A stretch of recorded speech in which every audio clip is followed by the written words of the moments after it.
Good afternoon, everyone. Anna is here, and today I want to talk about self-care, not self-hair. Top of mind lately, just because changes in my life have been happening. Becoming a new mom is a whole other area that I need to explore, but self-care is such a huge topic, and I want to talk about it today in a way how it translates into your personal finance. So join me. Thanks for hopping on. But a quick reminder as I start kind of the conversation of self-care and our finances, I want to remind you that money dates are designed to give yourself an opportunity to pause, reflect, and review where you stand as far as your personal finances go. Okay? We're so busy, preoccupied with so many things that if you let go, then you aren't going to be in control. And this feeling of not being in control is something that I certainly don't want to lose. But if you have instituted constant practices about knowing where everything about your money is at any given time, it is such a powerful feeling. So figure out what your income is for the week, or if you haven't done it for a couple of weeks, for the month. Figure out what your spending is, and then remind yourself, right? Writing goals on a daily basis has been one of the transformational practices for me. But if it's too much for you to do, hi Beth, good to have you here, then at least review it once a week, right? Because that gives you the clarity, that gives you the path you're traveling on. You know what you're doing, right? You aren't just kind of wobbling from side to side, hanging out there in the space. All right. Now, as far as the topic for today's discussion, I have this a separate group that I've been part of in my professional community called Collective, and we've been discussing a lot the self-care as it pertains to professional women, and what do we actually do, right? On a daily basis, on monthly basis, and so forth, right? To get ourselves in the space where self-care, right? And it's a huge kind of topic that is something that's present for all of us all the time. But I want to start with this. I want to start with asking you to identify what self-care means to you. And if you give it a little pause and think about it, it actually, and if I asked, there was a room of all of us sitting, and if I asked everybody to kind of say what it really means to them, it would be different things for everybody, right? But at the end of the day, it's these three important things that I think we all, however you were looking at self-care, we all need to take into account. It's our mental state, it's our physical, right? Mental well-being, physical well-being, and then our emotional well-being, right? It's the feelings, the connections, right, that we all have. So when you look at yourself from all those three different dimensions, right, there's the spirituality, obviously, aspect of it too, and there's probably more, but those are kind of top of mind. That's what you need to be focusing on. So looking at self-care from all of those different dimensions is what brings up a question is, what does it mean to you? Because when you think about self-care, that doesn't mean that you have to go out and spend crazy amount of money to make sure that you stay in the lane that you're supposed to be traveling in. You feel good, you have a lot of energy, you're doing things that you were planning to do. Everything about you is where it needs to be. And nowhere in that definition it talks about spending money. So I think there's that misconception that self-care equates to spending a lot of dollars. So get real clear what it really means to you, okay? Now, one of the things I also want to point out is that how often should you practice self-care? Once you identify what's important to you, then it almost becomes like, okay, I've got to make my list of things that I'm doing. So for example, if physical aspect of self-care is important to you, then you need to focus on going to the gym every day, or taking a yoga class, or working or running outside, doing some kind of physical activity that may not even involve any dollars, right? But at least it gives you that satisfaction that you're looking for. Is it getting manicures, right? This is one of the self-care that I practice. This is the things that make me happy, right? It's like I've got to get it done because it gets me in a better mood. Is it the hair? Is it the facials? Is it the massages? What is it that gets you into the state where you feel good about yourself, right? And then how about more for the soul, right? For the mind part of the, the self-care. What about personal growth? What are you putting inside, right? What information are you consuming? What books are you reading?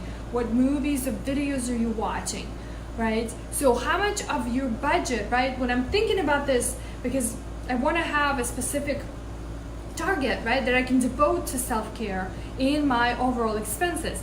So what is important to me? Where am I willing to spend the money? And where something I want to get does not have to cost any money at all, and it still gets me a great pleasure and great sense of satisfaction, right? So and for me, it's important to have a component of my self-care where there is an allocation for personal growth and development, right? Whether it's reading books, whether it's attending conferences, where it's being part of mastermind groups, or some of the free online stuff, or time. My friends, remember, time is something you can't buy. Yes, you can buy other people's time, but time for yourself is not for sale. So how can you have that as part of your overall self-care plan?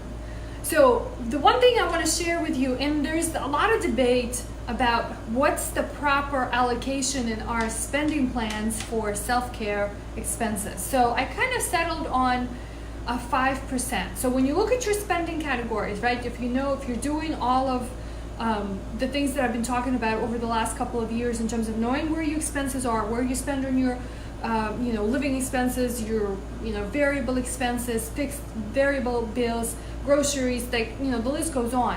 One of those categories should be allocated for self-care, right? And I think doing spending plans, right, and looking at other people's expenses over the years, I've come to conclusion that about 5% would be a good rule of thumb. So what you need to do, and I actually done this for myself because I was actually curious. I never had an issue with not being able, right, to do the things that are important to me, like get my nails done, get a massage. So I actually made a list because I was curious. What does these things cost? A massage, getting my nails done, twice a month, getting my hair, right? Personal growth section where like I buy books, or if I'm going to a conference, for example, that's not like a monthly expenditure. That's like once, maybe every 6 months. Products, right, that you're buying, whether it's candles, oil massages, all the makeup, hair stuff. So what does that all equates, right? And so when I calculated my numbers, mine is about roughly $500 a month, just me personally. That does not include Yuri or Liam for their personal care. Is that a good number? I don't know, but that's what my spending has been.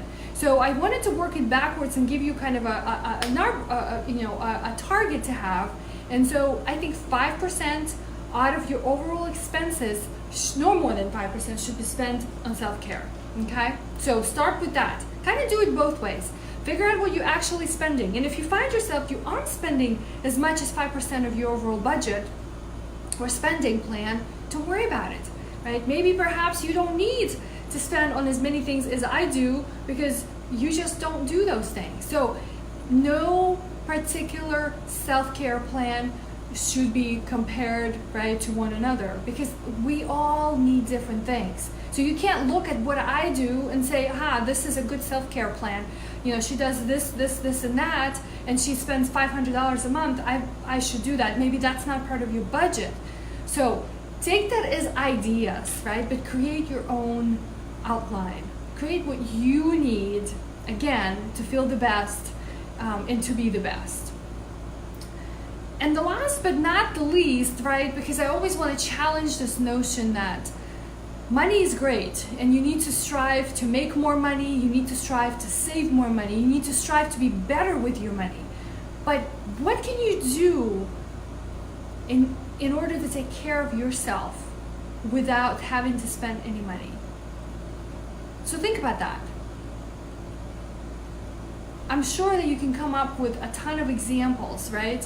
Where perhaps you didn't have a budget that I've just talked about, or maybe you weren't interested in doing those things, and you can still greatly, right, recharge, rejuvenate your mind, re-energize your body, right, and still have awesome, great connections, right, with people that you love without necessarily having to spend money.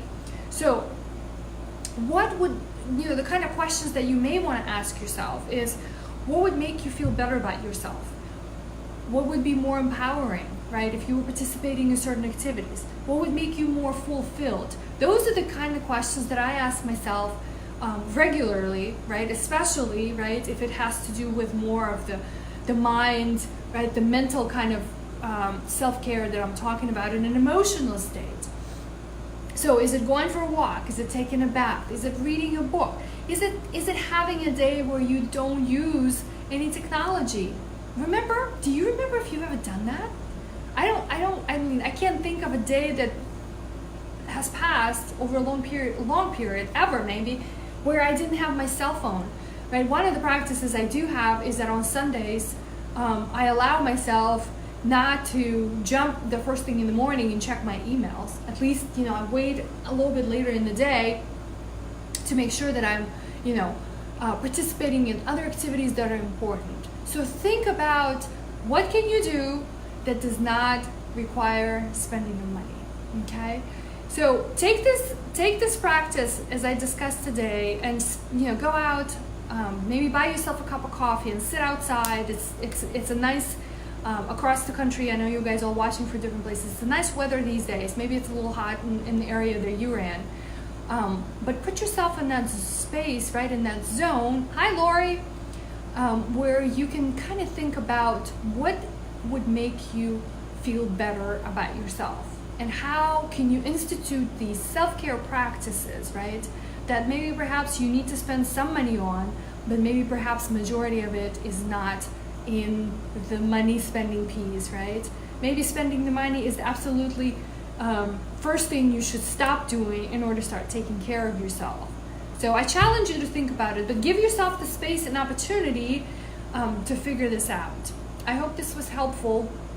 I am going to take self-care of myself and finish up early for today.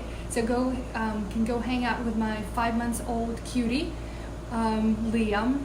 I'll see you guys next week, and would love to hear some feedback about what you're doing in your life to create a space for self-care, and what kind of interesting practices you have that don't require you spending money.